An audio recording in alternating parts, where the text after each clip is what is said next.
Night has fallen, and the moon is a glowing golden orb in the black sky.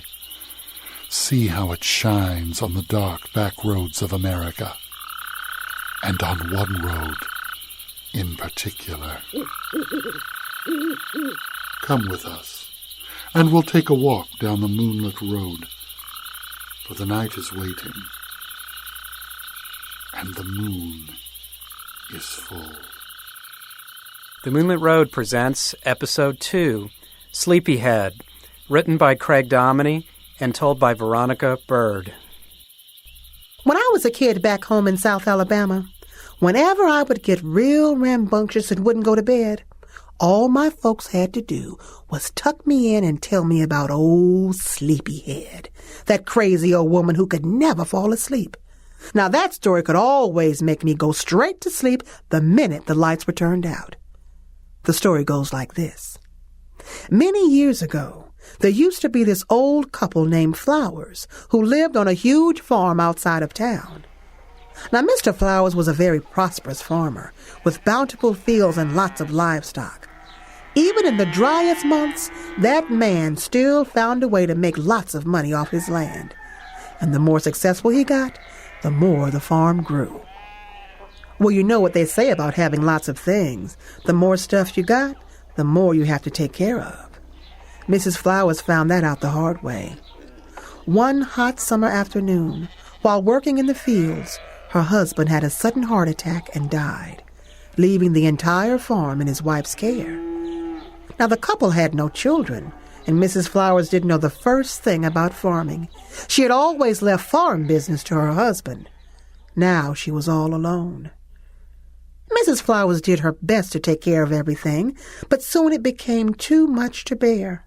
The house became cluttered and dirty, the fields dry and weed-infested, and the livestock grew malnourished and skinny. What's worse, she became so consumed with what needed to be done that she couldn't sleep at night. She tossed and turned, making mental lists of what needed to be done each day and what bills needed to be paid. Mrs. Flowers tried everything to fall asleep. She'd take a hot bath, read the most boring book she could find, and count sheep in her head. And though she normally frowned on drinking, she'd occasionally crack open her husband's whiskey and make a hot toddy before bedtime. But nothing worked. She became constantly tired and listless, having very little energy to do her daily chores. Her skin turned pale, and her eyes were puffy and bloodshot. It got to the point where she was anxious about going to bed at all. Each morning, the crowing of the rooster and the piercing beams of sunlight coming through her window signaled the end of yet another sleepless night. Friends who called on her were shocked at her appearance and whispered to one another that she looked like walking death. So in desperation, Mrs. Flowers decided to pay a visit to a local conjure woman who lived in an old shack at the edge of the swamp.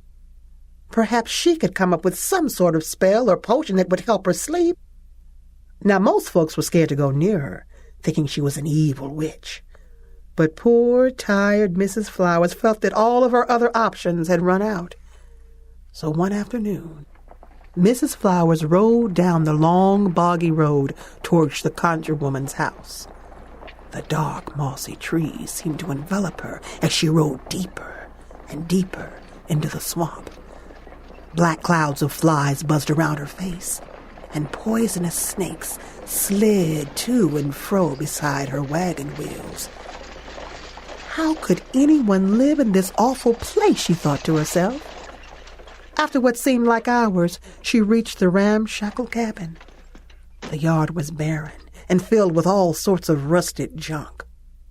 Sickly-looking chickens fluttered about, desperately pecking at whatever crumbs they could find. Looking at her eerie surroundings, she thought to herself that maybe this wasn't such a good idea. Nonetheless, Mrs. Flowers climbed off the wagon and hesitantly knocked on the grimy front door. There was no immediate sound from the house, and Mrs. Flowers, somewhat relieved that no one was home, turned to leave. But then the door slowly creaked open on its rusted hinges. Mrs. Flowers hesitantly turned around, and there, standing in the darkened doorway, was the conjure woman. She was an old hag with long, stringy hair that looked like it was made of spider webs, long, dirty fingernails, and a giant wart on her chin. She recognized Mrs. Flowers immediately and grinned widely, revealing 5 or 6 rotten yellow teeth. "How nice to see you," she hissed. "Please come in." She led Mrs. Flowers into a musty old room and motioned for her to sit in a dirty, overstuffed chair in the corner. Mrs. Flowers sat down and told the conjure woman all about her sleeping problem and how she would do anything for just one good night's sleep. The hag nodded and disappeared into the kitchen. She then returned with a dark vial filled with a syrupy-looking substance. "This will do the trick. It's made of cherry wine and wings of hibernating bats. It will surely put you to sleep, the soundest sleep you've ever had, and no one and nothing will be able to wake you until you are fully rested." Mrs. Flowers thought about it for a moment. Then she took the vial. Thank you so much," she said to the hag. "How much do I owe you?" The conjure woman grinned and waved her off. "It's my pleasure," she said. "Just enjoy your sleep." With that, Mrs. Flowers returned home and drank the bitter liquid. She cringed at the disgusting taste, but before she knew it, it became harder and harder to keep her eyes open. She staggered to bed and plunged into a blissful sleep, a content smile creeping across her face. Meanwhile, back at the swamp cabin, the conjure woman was biding her time.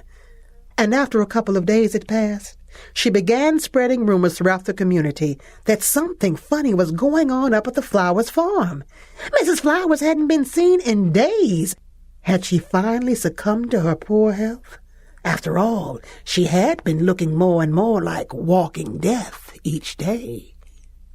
Well, within a few days, a group of townsfolk paid a visit to the Flowers farm to find out exactly what was going on. They knocked on the door, but got no answer.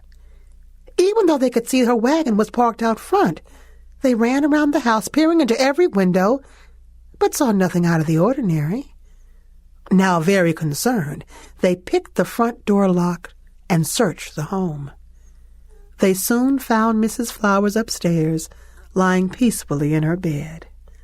They tried to rouse her, but to no avail. Her skin was cool to the touch. They listened for a heartbeat, breathing sounds, but nothing. They sadly came to the realization that Mrs. Flowers was dead. Friends in town cried at news of her death, but felt that maybe now she was finally getting the rest she so desperately craved. They laid her body out in the living room and sat up with her overnight, sharing memories of the times they had. The next day they carried her in a pine box to the old cemetery on the hillside and laid her in a freshly dug grave beside her husband. As the pine box was lowered into the grave, Mrs. Flowers slowly woke from her long sleep. You see, the concoction the conjure woman had given her had caused her breathing to become so shallow and her heart rate so slow that they were virtually impossible to detect. It also caused her body temperature to fall so low that her skin was cool to the touch. She didn't know where she was until she heard dirt being shoveled on top of her coffin. She banged frantically on the coffin lid and screamed, "Let me out! Let me out! I'm not dead! Do you hear me? I'm not dead!" But her screams were drowned out by the thud, thud, thud of the dirt landing on the coffin lid. In no time at all, she was buried alive. Now, all these events had gone just as the conjure woman had planned. For you see, she had always been jealous of Mr. and Mrs. Flowers with their plentiful crops and their healthy livestock. All she had were just a few skinny chickens. So soon after the funeral was over, she would sneak up to the Flowers farm each night and steal as many chickens, horses, and cows as she could. By week's end, she had taken nearly all the livestock from the Flowers farm. To celebrate a job well done, she plopped down into a chair, cackled loudly, and took a big swig of her homemade cherry wine. She soon drank herself into a sound sleep. Later that night, the hag was suddenly awakened by the loud crowing of a rooster. She peered out the window through bloodshot eyes and noticed that there was not a trace of light in the sky. Why was the rooster crowing so early, she thought. She rolled over with a grunt and put a pillow over her head. But still, the crowing continued, growing louder and louder. Now totally awake, she jumped out of bed and ran into the yard. "Shut up!" she screamed, chasing the terrified chickens around the yard. But though the loud crowing filled the air, she could not find the rooster. The same thing happened night after night. The moment she would fall asleep, a loud crowing, long before dawn, would jolt the old hag awake. She would run through the yard screaming, "Where are you, you cursed rooster? When I find you, I'm going to chop your head off!" But the crows from the mysterious rooster would only grow louder and louder. One night, after nearly 2 weeks without sleep, the crazed hag took an axe and chopped the heads off of every chicken she could find. But the unseen rooster continued to crow. As weeks went by without sleep, the hag slowly went insane. She was convinced that the rooster was mocking her, its crows turning into cackling laughter. The hag grabbed her axe and ran screaming into the night, hacking away at anything she could see. As she ran aimlessly through the swamp, the air was filled with a cacophony of unbearable noises, as if the trees and the swamp critters were joining in the mocking symphony. The hag never returned home again. Months later, some fishermen found her decomposed remains, still dressed in a tattered nightgown, her skeletal hand clutching her axe. Over the years, folks who were brave enough to venture into the swamp at night claimed they saw the old hag's sleep-deprived ghost running through the trees, swinging her axe wildly into the air. The children in town named her Old Sleepyhead, and she became a local legend. But closer to our time, they drained the swamp and built a new freeway through the area, which brought the haunting to a sudden stop. I've often wondered, was that old rooster really the vengeful ghost of Mrs. Flowers? I guess we'll never know. But if there's one thing this story taught me, it's the importance of a good night's sleep. Sleep tight. That concludes this tale from the Moonlit Road. Be sure to visit our website at themoonlitroad.com to find out more about our stories and let us know how we're doing. The Moonlit Road is produced and directed by Craig Dominey, recorded and soundscaped by Henry Howard in beautiful Stone Mountain, Georgia. Thanks for listening, and we'll see you next time.